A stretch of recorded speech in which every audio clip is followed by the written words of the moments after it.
एक समय की बात है। एक छोटे से गांव में रामू नाम का एक गरीब मछुआरा रहता था। रामू बहुत ईमानदार और मेहनती था, लेकिन उसकी किस्मत अच्छी नहीं थी। वो हर रोज जाल डालता, पर मुश्किल से ही इतनी मछलियां पकड़ पाता था कि उसका और उसकी पत्नी का पेट भर सके। एक दिन रामू ने नदी किनारे एक पुरानी और टूटी फूटी नाव देखी। वो नाव ऐसी जगह फंसी हुई थी जहां कोई नहीं जाता था। रामू ने सोचा कि इसे ठीक करके इस्तेमाल किया जा सकता है। बहुत मेहनत के बाद उसने नाव को बाहर निकाला और उसे अपने घर ले आया। जब रामू नाव की मरम्मत कर रहा था तो अचानक उसमें से चमकीली रोशनी निकली।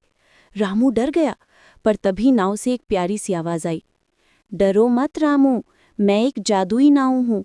सालों से मैं एक नेक इंसान का इंतजार कर रही थी। तुम्हारी अच्छाई और मेहनत से मैं प्रसन्न हूँ। जादुई नाव ने रामू से कहा, तुम जो भी चीज मुझसे मांगोगे मैं तुम्हें दे सकती हूँ, पर याद रखना, लालच मत करना और हमेशा अपनी नेकी बनाए रखना। रामू की खुशी का ठिकाना न रहा। उसने सबसे पहले नाव से बस इतना कहा, मुझे इतनी मछलियां दे दो कि मेरे परिवार का पेट भर जाए। अगली सुबह रामू ने देखा कि उसकी नाव मछलियों से भरी हुई थी। रामू ने अब लालच न करते हुए अपनी ज़रूरतों के हिसाब से ही नाव से मदद मांगी। वो पैसे लाता और गांव के गरीब और ज़रूरतमंद लोगों की मदद करता।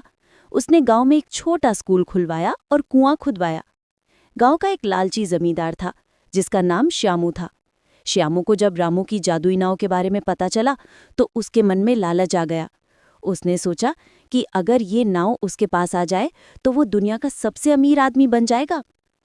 एक रात श्यामू ने चोरी छिपे रामू की नाव चुरा ली और उसे लेकर नदी में गया। वो नाव से चिल्लाकर कहता है, मुझे सोने और हीरे जवाहरात का एक बड़ा ढेर दे दो। श्यामू के इतना कहते ही नाव से सोना तो निकला, पर वो इतना ज्यादा था कि नाव डूबने लगी। नाव चिल्लाई, लालची इंसान, मैंने रामू से कहा था कि लालच मत करना। अब तुम्हें तुम्हारे लालच की सजा मिलेगी। देखते ही देखते नाव और सारा सोना तेजी से डूब गया और श्यामू भी पानी में फंस गया। किसी तरह से वो अपनी जान बचाकर बाहर निकला, लेकिन उसका सारा लालच खत्म हो गया था। सुबह होने पर जब रामू को पता चला कि श्यामू ने नाव चुराई थी तो उसे दुख हुआ, पर रामू ने श्यामू को माफ कर दिया और उसे ईमानदारी से काम करने की सलाह दी। रामू ने एक नई नाव खरीदी और फिर से मेहनत से मछलियां पकड़ने लगा। जादुई नाव चली गई थी, पर रामू को ये सिखा गई कि मेहनत, संतोष और नेकी सबसे बड़ी दौलत हैं। रामू अपने सादगी और दयालुता के कारण पूरे गांव में सबका प्रिय बन गया।